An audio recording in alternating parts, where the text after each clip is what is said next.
Hi everyone, നമ്മളിന്ന് പറയാൻ പോകുന്നത് ഫാർമക്കോളജിയിലെ ആന്റി കോവാഗുലൻസ് എന്ന് പറയുന്ന ഒരു ചാപ്റ്ററാണ്.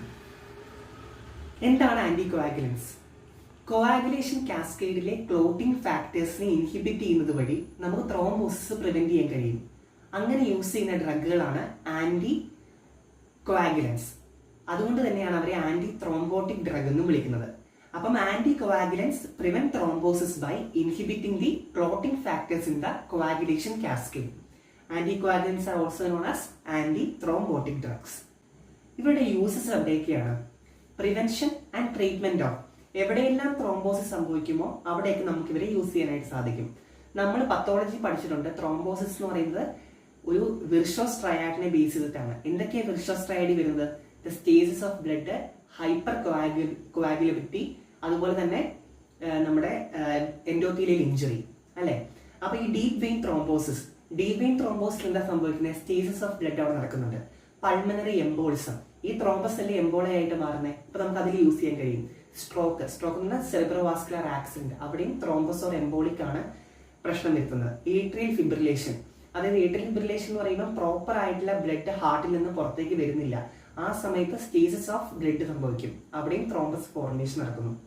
അക്യൂട്ട് കൊറോണറി സിൻഡ്രം, അതുപോലെ മെക്കാനിക്കൽ ഹാർട്ട് വാൽവ്, അതായത് പ്രോസ്റ്ററ്റിക് വാൽവുകളൊക്കെ നമ്മൾ യൂസ് ചെയ്യാൻ നേരത്ത് അവിടെ എൻഡോത്തീലിയം അല്ലെങ്കിൽ അവിടെ ഇഞ്ചുറി സംഭവിക്കുന്നുണ്ട്. ആ ഇഞ്ചുറി മൂലവും നമുക്ക് ത്രോംബോസിസ് ഫോർമേഷൻ നടക്കാം. അപ്പൊ ഈ കേസുകളിലൊക്കെ നമുക്ക് എന്ത് യൂസ് ചെയ്യാം? നമ്മുടെ ആന്റി ത്രോംബോട്ടിക് ഡ്രഗുകൾ അല്ലെങ്കിൽ ആന്റി കോവാഗുലൻ ഡ്രഗുകൾ നമുക്ക് യൂസ് ചെയ്യാനായിട്ട് സാധിക്കും. ഇനി നിങ്ങൾക്ക് ഇതിൽ കാണാൻ പറ്റും, ഇൻട്രിൻസിക് പാത്വേ ഉണ്ട്, എക്സ്ട്രിൻസിക് പാത്വേ ഉണ്ട്, കോമൺ പാത്വേ. ഇതാണ് കോവാഗുലേഷൻ കാസ്കേഡ്സ്. ഈ കോവാഗുലേഷൻ കാസ്കേഡിലെ ക്ലോട്ടിംഗ് ഫാക്ടേഴ്സ് അവരെ ഇൻഹിബിറ്റ് ചെയ്യുന്നത് വഴിയാണ് നമ്മൾ ആന്റി ത്രോംബോട്ടിക് എഫക്റ്റ് കാണിക്കുന്നത്. നമ്മൾ പറഞ്ഞിരുന്നു തുടക്കത്തിൽ തന്നെ. കണ്ടോ, 12നെ ആക്ടിവേറ്റഡ് 12 ആക്കി മാറ്റുന്നു, 12A ആക്കുന്നു, 12A 11നെ 11A ആക്കി മാറ്റുന്നു, 11A 9നെ 9A ആക്കി മാറ്റുന്നു, അത് പിന്നീട് 10നെ 10A ആക്കി മാറ്റുന്നു, അത് പ്രോത്രോംബിൻ അതായത് 2നെ 2A ത്രോംബിൻ ആക്കി മാറ്റുന്നു. അപ്പൊ ഇതാണ് നമ്മുടെ കാസ്കേഡ്, കോവാഗുലേഷൻ കാസ്കേഡ് എന്ന് പറയുന്നത്.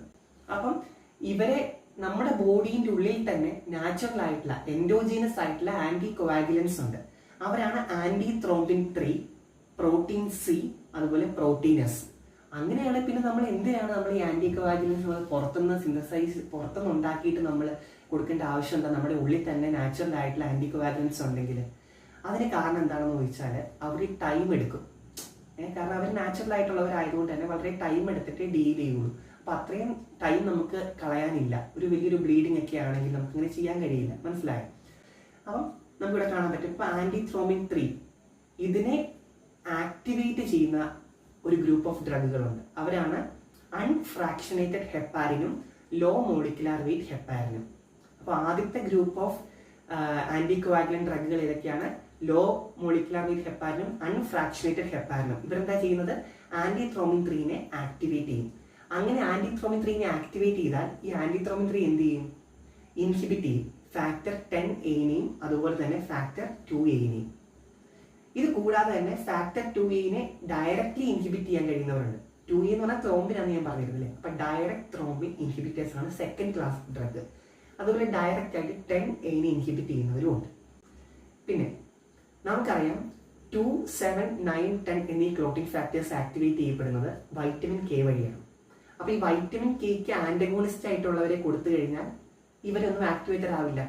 അപ്പം 2, 7, 9, 10 ക്ലോട്ടിംഗ് ഫാക്ടേഴ്സും കൂടാതെ എൻഡോജീനസ് ആയിട്ടുള്ള ആന്റി കോവാഗുലൻസ് ആയ പ്രോട്ടീൻ സിയും പ്രോട്ടീൻ എസും ഇവരെല്ലാം ആക്ടിവേറ്റ് ചെയ്യുന്നത് നമ്മുടെ വൈറ്റമിൻ കെ ആണ്. അപ്പൊ വൈറ്റമിൻ കെയിനെ ഇൻഹിബിറ്റ് ചെയ്യാനായിട്ട് നമ്മൾ വാർഫാറിൻ എന്ന് പറയുന്ന ഡ്രഗ് നമ്മൾ യൂസ് ചെയ്യും.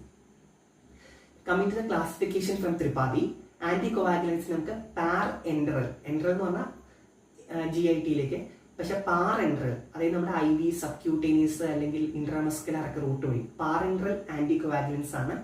ഇൻഡയറക്റ്റ് ത്രോംബിൻ ഇൻഹിബിറ്റേഴ്സ് നമ്മൾ പറഞ്ഞു. ഇൻഡയറക്റ്റ് ആയിട്ട് എങ്ങനെ ത്രോംബിൻ ഇൻഹിബിറ്റ് ചെയ്യുന്നത്?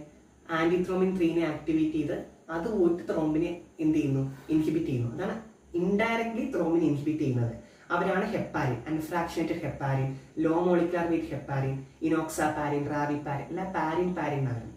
പിന്നെ ഡയറക്റ്റ് ആയിട്ട് ത്രോംബിൻ ഇൻഹിബിറ്റ് ചെയ്യുന്നവരുണ്ട്. ഞാൻ പറഞ്ഞിരുന്നു, ബിവാലിറൂഡിനും അർഗാട്രോബിനും. പിന്നെ ഓറൽ ആയിട്ടുള്ള ആന്റി കോവാഗുലൻസ് ആണ്. അതിലാണ് വൈറ്റമിൻ കെ ആന്റഗോണിസ്റ്റ് ആയിട്ട് നമ്മുടെ മെയിൻ ആളാരാ വാർഫാറിൻ വരുന്നത്. അതിൽ ഡൈക്യൂമറോൾ വരുന്നുണ്ട്, അസിനോക്യുക്യൂമറോൾ ഉണ്ട്, പിന്നെ ഡയറക്റ്റ് ഫാക്ടർ 10 ഇൻഹിബിറ്റ് ചെയ്യുന്നവരുണ്ട്, ഓറൽ ഡയറക്റ്റ് ത്രോംബിൻ ഇൻഹിബിറ്റേഴ്സ് ഉണ്ട്. കമ്മിങ് ടു ദ ക്ലാസിഫിക്കേഷൻ ഞാൻ പറഞ്ഞു, പാരൻട്രൽ ആന്റി കോവാഗുലൻസിലാണ് ഹെപ്പാരിൻ വരുന്നത്. അതിൽ തന്നെ വരുന്നത് അൺഫ്രാക്ഷനേറ്റഡ് ഹെപ്പാരിനും ലോ മോളിക്കുലാർ വെയിറ്റ് ഹെപ്പാരിനും. ഈ ലോ മോളിക്കുലാർ വെയിറ്റ് ഹെപ്പാരിൻ ഓർത്തിരിക്കാൻ എളുപ്പമാണ്. ഈ അവസാനം വരുന്ന സഫിക്സ് പറഞ്ഞാൽ പാരിൻ പാരിന, ഇനോക്സ പാരിൻ, ഡെൽറ്റ പാരിൻ, ഡാൾട്ടി പാരിൻ, അങ്ങനെയാണ് വരുന്നത്. പിന്നെ സിന്തറ്റിക് ആയ ഹെപ്പാരിൻ ആണെങ്കിൽ ഈ പാരിൻ കഴിഞ്ഞിട്ട് UX വരും. അപ്പം ഫോണ്ട പാരിനക്സ്, പാരിൻ കഴിഞ്ഞിട്ട് എക്സ്, ഫോണ്ട പാരിനക്സ്. പിന്നെ ഡയറക്റ്റ് ത്രോംബിൻ ഇൻഹിബിറ്റേഴ്സ് ആണ് അർഗാട്രോബൻ. അതായത് ഈ ഹെപ്പാരിൻ ഇൻഡ്യൂസ്ഡ് ത്രോംബോസൈറ്റോപീനിയൊക്കെ നമുക്ക് യൂസ് ചെയ്യാൻ പറ്റും. അതെന്താണെന്ന് ഞാൻ വരുന്ന സ്ലൈഡിൽ പറയുന്നുണ്ട്.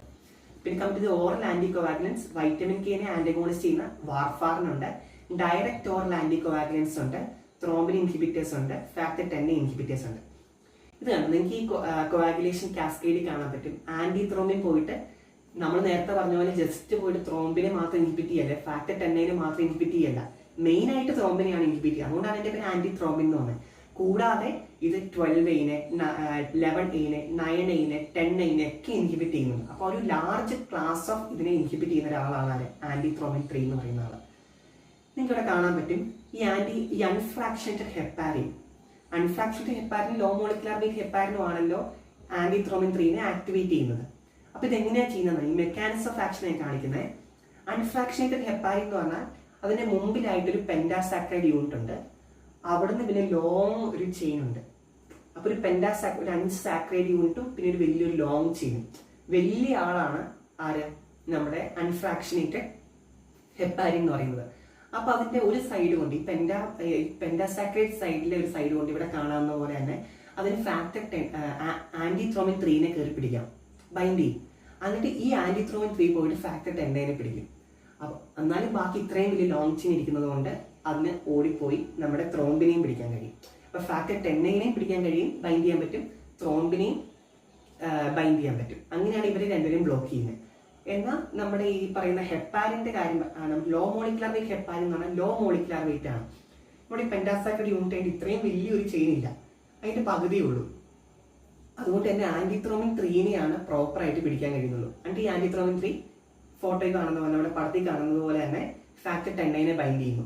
എന്നാൽ ഈ ത്രോംബിനെ ബൈൻഡ് ചെയ്യാനായിട്ട് വളരെ കുറച്ച് സാക്രൈഡേ ഉള്ളൂ, കുറച്ച് ഇതേ ഉള്ളൂ, ചെയിനെ ബാക്കിയുള്ളൂ. അപ്പോൾ അവർ വളരെ കുറച്ച് മാത്രമേ ത്രോംബിനെ വരെ എന്ത് ചെയ്യുള്ളൂ, ക്യാപ്ചർ ചെയ്യുള്ളൂ.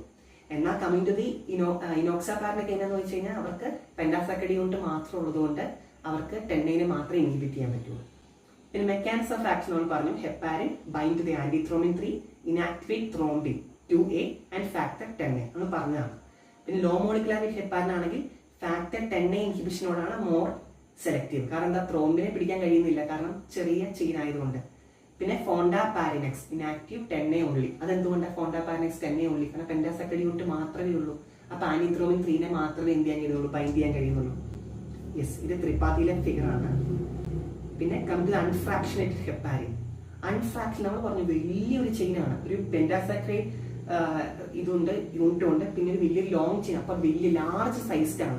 കൂടാതെ ഹെപ്പാരിന് ഒരു അയണൈസ്ഡ് ആയിട്ടുള്ള മോളിക്യൂളാണ്. അപ്പൊ നമുക്കറിയാം അയണൈസ്ഡ് ആണ്, ലാർജ് സൈസ് ആയതുകൊണ്ട് നമുക്ക് തന്നെ ഓറലി കൊടുക്കാൻ കഴിയില്ല, കാരണം ബയോ അവൈലബിലിറ്റി ഓറലി വളരെ ലോ ആണ്. പിന്നെ വോളിയം ഓഫ് ഡിസ്ട്രിബ്യൂഷൻ അതുകൊണ്ട് തന്നെ കുറവാണ്. പ്രഗ്നൻസി സമയത്ത് സേഫ് ആണ്, കാരണം എന്ത് ചെയ്യുന്നില്ല, ഇത് വോളിയം ഓഫ് ഡിസ്ട്രിബ്യൂഷൻ കുറവായതുകൊണ്ട് സേഫ് ആണ്. പിന്നെ IV ആയിട്ടാണ് നമ്മൾ കൊടുക്കുക. അത് ഫാസ്റ്റ് ഓൺസെറ്റ് ആണ്, ബട്ട് ഷോർട്ട് ലിവിംഗ് ആണ്. പിന്നെ ഹെപ്പാരിനേസ് എന്ന് പറയുന്ന എൻസൈം നമ്മുടെ ലിവർ പ്രൊഡ്യൂസ് ചെയ്യുന്നുണ്ട്. അപ്പൊ അത് അങ്ങനെ മെറ്റബോൾസ് നടക്കുന്നു. പിന്നെ റീനൽ ഫെയിലിയറിൽ സേഫ് ആണ്. സബ്ക്യൂട്ടേനിയസ്ലി നമുക്ക് കൊടുക്കാം. പക്ഷെ പ്രശ്നം എന്താണെന്ന് വെച്ചാൽ സബ്ക്യൂട്ടേനിയസ്ലി കൊടുക്കുമ്പോൾ ഓരോരുത്തർക്ക് ഓരോന്ന് പോലെയാണ് ബയോ അവൈലബിലിറ്റി. 20% ബയോ അവൈലബിലിറ്റി ചിലർക്ക് സബ്ക്യൂട്ടേനിയസ്ലി കൊടുക്കുമ്പോൾ ഉണ്ടാവുള്ളൂ, ചിലർക്ക് 70% ഉണ്ടാവും. അപ്പൊ നമ്മൾ അതിനെ പ്രോപ്പറായിട്ട് ആ ഡ്രഗിനെ മോണിറ്റർ ചെയ്യേണ്ട അവസ്ഥ വരുന്നു. തെറാപ്യൂട്ടിക് ഡ്രഗ് മോണിറ്റർ നമ്മൾ പഠിച്ചതാണ്. അതായത് നമ്മൾ ചിലപ്പോൾ 20% ഉള്ളവർക്ക് ചിലപ്പം കുറവായിരിക്കും, നമ്മൾ എത്തേണ്ട ഒരു ഹെപ്പാൻ ലെവൽ എത്തിയിട്ടുണ്ടാവില്ല.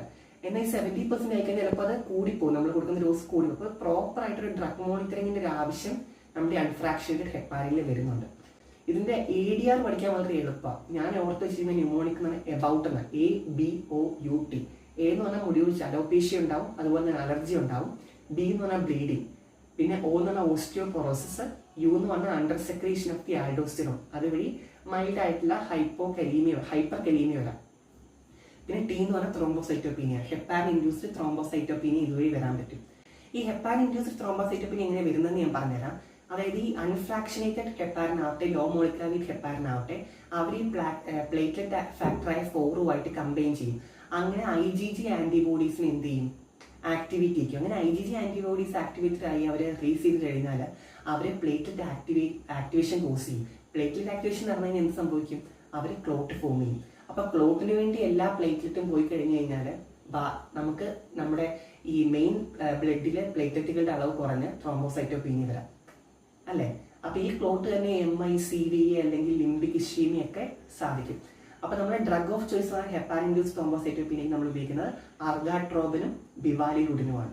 അത് ഓർത്ത് വയ്ക്കും. പിന്നെ വാട്ട് ഈസ് ദ അഡ്വാൻറ്റേജസ്, നമ്മൾ എന്തിനാണ് അൺഫ്രാക്ഷൻഡ് ഹെപ്പാരിൻ പറയുന്നത്, നമ്മൾ low molecular weight heparin use ചെയ്യുന്നതിന് കാരണം എന്താണ്, what is the advantage of low molecular weight heparin over unfractionated heparin, ഒരു ക്വസ്റ്റ്യൻ ആയിട്ട് വേണേൽ ചോദിക്കാം യൂണിവേഴ്സിറ്റി. കാരണം സബ്ക്യൂട്ടേനിയസ്ലി ഞാൻ പറഞ്ഞു പലതരത്തിലാണ് പലർക്കും അൺഫ്രാക്ഷനേറ്റഡ് ഹെപ്പാരിൻ, പക്ഷെ ഇങ്ങനെയല്ല ഇതില്. കാരണം ലോ മോളിക്കുലർ വെയിറ്റ് ഹെപ്പാരിൻ സബ്ക്യൂട്ടേനിയസ്ലി ബയോഅവൈലബിലിറ്റി നല്ലതാണ്, ഗുഡാണ്. പിന്നെ ലോങ്ങർ ആക്ടിംഗ് ആണ്, മറ്റേത് ഷോർട്ട് ആക്ടിംഗ് ആയിരുന്നു. പിന്നെ ലാബ് മോണിറ്ററിങ്ങിന്റെ ആവശ്യമില്ല ഇവിടെ, കാരണം ഞാൻ പറഞ്ഞു ബയോളജി ഗുഡ് ആയതുകൊണ്ട് തന്നെ നമുക്ക് ലാബ് മോണിറ്ററിങ്ങിന്റെ ആവശ്യമില്ല.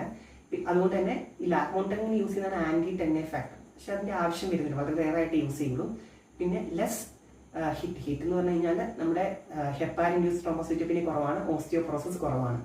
പിന്നെ ഇതിന്റെ ആന്റിഡോട്ട് ആയിട്ട് യൂസ് ചെയ്യുന്നത് പറഞ്ഞാൽ പ്രോട്ടമിൻ സൾഫേറ്റ് ആണ്. നമ്മുടെ അൺഫ്രാക്ഷനേറ്റഡ് ഹെപ്പാരിനും ആന്റിഡോട്ട് ആയിട്ട് യൂസ് ചെയ്യുന്നത് പ്രോട്ടമിൻ സൾഫേറ്റ് തന്നെയാണ്. ഈ പ്രോട്ടമിൻ സൾഫേറ്റ് എന്ന് പറയുന്നത് ഒരു ബേസ് ആണ്, ഹെപ്പാരിൻ തന്നെ സ്ട്രോങ് ആസിഡ് ആണ്. അപ്പൊ അവർക്ക് തമ്മിൽ എന്ത് ടൈപ്പ് ഓഫ് ആന്റിബോഡീസ് ആയിരുന്നു, ഒരു കെമിക്കൽ ആന്റിബോഡീസ് അതാണ് നടക്കുന്നത്. നമ്മൾ ജനറൽ ഫാർമക്കോളജി നമ്മൾ പഠിച്ചതായിരുന്നു അല്ലേ.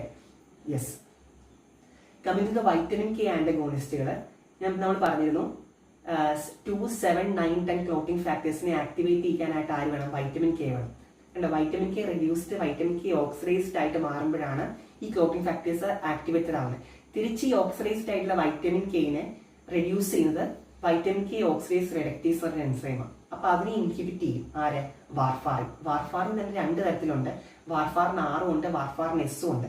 അതിൽ വാർഫാറിൻ S എന്ന് പറയുന്നത് 4 to 5 times more potent than warfarin R ആണ്. ഈ വാർഫാറിൻ S ആയിരിക്കും ഈ പറഞ്ഞ എൻസൈമിനെ വൈറ്റമിൻ കെ ഓക്സിഡൈസ് റിഡക്റ്റേഴ്സിനെ ഇൻഹിബിറ്റ് ചെയ്യുന്നത്. ഇതൊരു കോമ്പറ്റേറ്റീവ് ടൈപ്പ് ഓഫ് ഇൻഹിബിഷൻ അവിടെ നടക്കാൻ പോകുന്നത്. അപ്പം അതുവഴി നമുക്ക് എന്ത് പറ്റും, ഈ ക്ലോട്ടിംഗ് ഫാക്ടേഴ്സ് ഒന്നും ആക്ടിവേറ്റഡ് ആവുന്നില്ല. അതുപോലെ പ്രോട്ടീൻ C, പ്രോട്ടീൻ Sന്റെ ആക്ടിവേഷൻ വൈറ്റമിൻ കെ വേണമെന്ന് ഞാൻ പറഞ്ഞിരുന്നു. അപ്പം നമുക്ക് എന്ത് ചെയ്യാൻ പറ്റും, ഒരു നല്ലൊരു ആന്റി കോവാഗുലന്റ് ആയിട്ട് നമുക്ക് വാർഫാറിൻ വരുന്നു. വാർഫാറിന്റെ ഗുണങ്ങൾ നമ്മൾ കണ്ടു.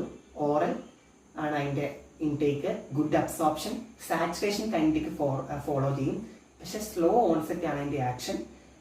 മോർ ഡ്രഗ് ഇന്ററാക്ഷൻസ് ഉണ്ട്. എന്തുകൊണ്ടായിരിക്കും മോർ ഡ്രഗ് ഇന്ററാക്ഷൻസ് വരുന്നത്, കാരണം സൈറ്റോക്രോം P3A4 അതാണ് വൺ ഓഫ് ദി കുറെ ഡ്രഗുകൾക്കുള്ള ഒരു എൻസൈം നമ്മുടെ മെറ്റബോളിസ് നടക്കുന്നതാണ് സൈറ്റോക്രോം P എൻസൈം. അതിലെ സൈറ്റോക്രോം P3A4 ആണ് ഈ വാർഫാറിൻ മെറ്റബോളൈസ് ചെയ്യാൻ യൂസ് ചെയ്യുന്നത്. അപ്പൊ അവരുള്ളതുകൊണ്ട് തന്നെ മോർ ഡ്രഗ് ഇന്ററാക്ഷൻസ് കാണും. പിന്നെ T-half എന്ന് പറയുന്നത് 40 hours ആണ്. പിന്നെ റീനൽ ഫെയിലിയറിൽ എന്താണ് സേഫ് ആയിട്ട് നമുക്ക് യൂസ് ചെയ്യാൻ പറ്റും. ആന്റിഡോട്ട് എന്തായിരിക്കും വാർഫാറിന്റെ, ആലോചിച്ച് നോക്കി, വൈറ്റമിൻ കെ ആണ്. പക്ഷെ വൈറ്റമിൻ കെ നമ്മൾ ആന്റിഡോട്ട് ആയിട്ട് കൊടുത്തു കഴിഞ്ഞാൽ വലിയ കാര്യമില്ല. കാരണം എന്താണെന്ന് ചോദിച്ചു കഴിഞ്ഞാൽ അത്രയും ടൈം എടുക്കും. നമ്മൾ യൂസ് ചെയ്യാറില്ല വൈറ്റമിൻ കെ, കാരണം അത്രയും ടൈം എടുത്തത് പ്രോട്ടീൻ ഫാക്ടേഴ്സിനെ പോയി ആക്ടിവേറ്റ് ചെയ്ത് അങ്ങനെയൊക്കെ ചെയ്യണ്ടേ. പക്ഷെ അത് വളരെ ടൈം എടുക്കുന്നതുകൊണ്ട് നമ്മൾ 4 factor പ്രോത്രോമിൻ കോംപ്ലക്സ് ആണ് നമ്മൾ യൂസ് ചെയ്യാറ്. അതായത് directly 2, 7, 9, 10 protein C, protein S ഒരുമിച്ചുള്ളത്, പിന്നെ പ്രോത്രോമിനും കൂടി ആണെങ്കിൽ കോംപ്ലക്സ് ആണ് നമ്മൾ കൊടുക്കുക. അതിനാണ് 4 factor പ്രോത്രോമിൻ കോംപ്ലക്സ് എന്ന് പറയുന്നത്. കൂടാതെ നമുക്ക് ഫ്രഷ് ഫ്രോസൺ പ്ലാസ്മ കൊടുക്കാം, അല്ലെങ്കിൽ അതും പറ്റിയില്ലെങ്കിൽ നമുക്ക് ബ്ലഡ് ട്രാൻസ്ഫ്യൂഷൻ ചെയ്യേണ്ടി വരും. Coming to the EDR, bleeding ഉണ്ടാവും. പിന്നെ പർപ്പിൾ ടോ സിൻഡ്രോം, അതായത് ഇതിന്റെ ഒരു കോംപ്ലിക്കേഷൻ ആണ്, കൊളസ്ട്രോൾ എംബോളൈപ്പ് ആയിട്ട് ഇവിടെ പോയിട്ട് സ്റ്റക്ക് ചെയ്ത് നിൽക്കും നമ്മുടെ ഈ ടോയിൽ, അങ്ങനെ ഒരു പർപ്പിൾ കളർ വരും. പിന്നെ സ്കിൻ നെക്രോസിസ്, ടെറക്ടോജനിക് എഫക്റ്റുകൾ ഉണ്ടാവാം, കാരണം ഫീറ്റൽ വാർഫാറിൻ സിൻഡ്രോം എന്ന് പറഞ്ഞൊരു സിൻഡ്രോം ആണ്, ഓർത്തിരിക്കുക. ഈ സ്കിൻ നെക്രോസ് എന്താണെന്ന് ഞാൻ പറയാം. അതായത് വാർഫാറിൻ നമ്മൾ സ്റ്റാർട്ട് ചെയ്യാൻ നേരത്തെ ആദ്യം ഫാക്ടർ 7 ഇൻഹിബിറ്റ് ചെയ്യുക, പിന്നെ 6 മണിക്കൂർ കൊണ്ട്. പിന്നെ അത് പ്രോട്ടീൻ C-നെ, 9-നെ, പ്രോട്ടീൻ S-നെ, അങ്ങനത്തെ 60 മണിക്കൂർ കൊണ്ടേ ഒരു 10-നെയും 2-നെയൊക്കെ ഇൻഹിബിറ്റ് ചെയ്യുള്ളൂ. അപ്പോഴേക്കും എന്താ പറയുക, ഈ 10-ഉം 2 ഒക്കെ എന്താ ഒരു ക്ലോട്ട് ആയിട്ട് മാറിയിട്ടുണ്ടാവും. അതുകൊണ്ട് നമ്മൾ ഒരിക്കലും ഈ വാർഫാറിൻ മാത്രമായിട്ട് കൊടുക്കരുത്. ഈ വാർഫാറിൻ്റെ കൂടെ എപ്പോഴും നമ്മൾ ലോ മോളിക്കുലർ വെയിറ്റ് ഹെപ്പാരിനും അൺഫ്രാക്ഷനേറ്റഡ് ഹെപ്പാരിനും കൂടെ കൊടുക്കും. കാരണം ഈ ക്ലോട്ടിങ് പ്രിവെന്റ് ചെയ്യാനായിട്ട്. അതിനെയാണ് നമ്മൾ ഹെപ്പാരിൻ ബ്രിഡ്ജിങ് എന്ന് പറയുന്നത്. മനസ്സിലായോ? എന്ത് ചെയ്യും? ഈ ലോ മോളിക്കുലർ വെയിറ്റ് ഹെപ്പാരിനും അതുപോലെ അൺഫ്രാക്ഷനേറ്റഡ് ഹെപ്പാരിനും ഇവ രണ്ടുപേരും ഈ 10നെയും 2നെയും ക്ലോട്ടിങ് ഫാക്ടേഴ്സിനെ ഇൻഹിബിറ്റ് ചെയ്യും. പിന്നെ വാർഫാറിൻ ഞാൻ പറഞ്ഞു inhibit vitamin K epoxide reductase, അതുവഴി ഫാക്ടേഴ്സിന്റെയും പ്രോട്ടീൻ സിന്റേസിന്റെയും സിന്തസിസ് കുറയ്ക്കും. Coming to the direct oral anti coagulants ഡാബിഗാട്രിനുണ്ട്. അതുപോലെ തന്നെ ഡയറക്റ്റ് ഇൻഹിബിറ്റ് ഫാക്ടർ 10A റിവാറോക്സാബിനും ഉണ്ട്, അല്ലെങ്കിൽ എപ്പിക്സാബിൻ. കണ്ടോ, ഈ സാബൻ എന്ന് പറയുന്നത് എന്താ? എക്സ് എന്ന് പറയുന്നത് 10A സൂചിപ്പിക്കുന്നു. ബാൻ എന്ന് പറഞ്ഞാൽ ഇൻഹിബിറ്റ് ചെയ്യുന്നു. ഓർത്തിരിക്കാൻ എളുപ്പമാണ്. പിന്നെ ഫാർമക്കോ കൈനറ്റിക്സ്, ഇതിന് എല്ലാത്തിനും നമ്മളൊരു കമ്പാരിസൺ ടേബിൾ ആണിത്. അൺഫ്രാക്ഷനേറ്റഡ് ഹെപ്പാരിൻ നമ്മൾ പറഞ്ഞു IV ആയിട്ടോ സബ്ക്യൂട്ടേനിയസ്ലി ആയിട്ടാണ്. ലോ മോളിക്കുലർ വെയിറ്റ് ഹെപ്പാരിൻ സബ്ക്യൂട്ടേനിയസ്ലി കൊടുക്കാം. വാർഫാറിനും ഡയറക്ട്ലി ഓറൽ ആന്റി കോവാഗുലൻസും ഓറലി ആണ് കൊടുക്കുക. പിന്നെ ഇവരുടെ ഓൺസെറ്റ് കൊടുത്തിരിക്കുന്നു, ഹാഫ് ലൈഫ്, മോണിറ്റർ ചെയ്യേണ്ട രീതിയുണ്ട്. വാർഫാറിനൊക്കെ നമുക്ക് INR യൂസ് ചെയ്ത് നമുക്ക് ഡ്രഗ് മോണിറ്ററിങ് നടത്താം. പിന്നെ കമ്മിറ്റ് ഇൻഡിക്കേഷൻസ്, ഹെപ്പാരിൻ യൂസ് ചെയ്യുന്ന അക്യൂട്ട് ആയിട്ടുള്ള deep vein thrombosis, acute coronary syndrome, peri operative prophylaxis ആയിട്ട് കൊടുക്കാൻ പറ്റും. വാർഫാറിൻ ക്രോണിക് ആയിട്ടുള്ള ആന്റി കോവാഗുലേഷൻ, കാരണം വെച്ചാൽ ടൈം എടുക്കും. നമ്മൾ പറഞ്ഞു atrial fibrillation stages of blood വരും, ത്രോംബസ് ഫോമിംഗ് എന്നൊക്കെ നമ്മൾ പറഞ്ഞിരുന്നു. മെക്കാനിക്കൽ വാൽവ് എൻഡോത്തീലിയൽ ഇഞ്ചുറി വന്നിട്ട് റിക്കറന്റ് DVT അല്ലെങ്കിൽ അതേ ഡീപ് വെയിൻ ത്രോംബോസിസ് അല്ലെങ്കിൽ പൾമണറി എംബോൾസ് ഉള്ള പേഷ്യൻസിന് ഡയറക്റ്റ് ഓറൽ ആന്റി കോവാഗുലൻസ് ആണ് യൂസ് ചെയ്യുന്നത്. നോൺ വാൽവുലാർ ഏട്രിയൽ ഫിബ്രിലേഷൻസിന് DVT, പിന്നെ ലോവർ ബ്ലീഡിംഗ് റിസ്ക് ഉള്ളവരിലൊക്കെ നമുക്ക് യൂസ് ചെയ്യാൻ പറ്റും. പിന്നെ ഇതാണ് ടോട്ടൽ നമ്മുടെ ആന്റി കോവാഗുലൻസ് എന്ന് പറയുന്നത്. I think you understand. അപ്പോൾ എന്തെങ്കിലും ഡൗട്ട് ഉണ്ടെങ്കിൽ കമന്റ് സെക്ഷനിൽ പറയുക. Thank you.